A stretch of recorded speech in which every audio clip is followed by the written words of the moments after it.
নমস্কার বন্ধুরা, অর্ণব কিডস চ্যানেলে সবাইকে স্বাগত। চলে এসেছি জমজমাট একটি রেসিপি নিয়ে। দেখুন আজকে আমি কত সহজভাবে পাস্তা বানিয়ে আপনাদের দেখাবো। আপনারা স্কিপ না করে পুরো ভিডিওটা দেখতে থাকুন। আমি পাস্তাটা আগে থেকেই সেদ্ধ করে রেখেছিলাম, কারণ আমি গরম জলে অল্প পরিমাণে লবণ আর তেল দিয়ে পাস্তাটা সেদ্ধ করে নিয়েছিলাম 5 থেকে 7 মিনিট।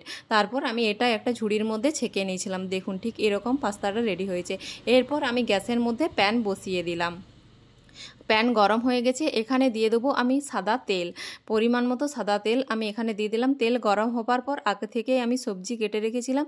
এখানে গাজর, পেঁয়াজ আর লঙ্কা কুচি আমার কাছে ছিল, আমি এইগুলোই দিয়ে বানিয়ে নেব। আপনাদের হাতের কাছে কোনো সবজি থাকলে অবশ্যই আপনারা অ্যাড করতে পারেন।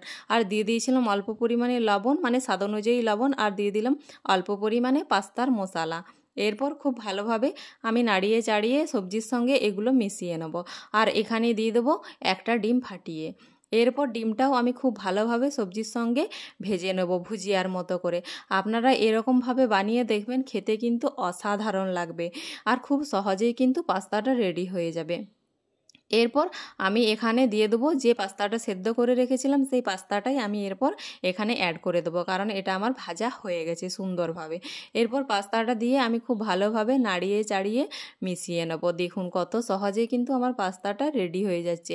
হাতে কম সময় থাকলেও কিন্তু এটা বানানো যায়। এরপর এখানে আমি দিয়ে দেবো টমেটো সস। পরিমাণ মতো টমেটো সস এখানে আমি দিয়ে দিলাম। আর দিয়ে দেবো অল্প পরিমাণে চিলি সস। আপনারা চাইলে কিন্তু এখানে সোয়া সসও ব্যবহার করতে পারেন, কিন্তু আমি এই দুটো সস দিয়েই আজকে বানিয়ে নিচ্ছি। নাড়িয়ে চাড়িয়ে নিলেই কিন্তু আমার পাস্তা রেডি হয়ে যাবে। দেখুন পাস্তার কালারটাও কিন্তু চেঞ্জ হয়ে যাবে, দেখতেও অসাধারণ লাগবে আর খেতেও কিন্তু অসাধারণ লাগবে। আপনারা এরকমভাবে একবার বানিয়ে খাবেন, তাহলে কিন্তু খেয়েও খুশি হয়ে যাবেন আর বানাতেও কিন্তু বিরক্ত লাগবে না। সুন্দরভাবে আমার কিন্তু পাস্তাটা রেডি হয়ে গেছে, দেখতে পাচ্ছেন। যদি আমার রেসিপিটি ভালো লেগে থাকে অবশ্যই আমার চ্যানেলটিকে সাবস্ক্রাইব করে পাশে থাকবেন, এবং লাইক, ফলো, শেয়ার, কমেন্ট করতে একদমই ভুলবেন না। ফিরে আসছি নিত্য নতুন রেসিপি নিয়ে, ততক্ষণ ভালো থাকুন।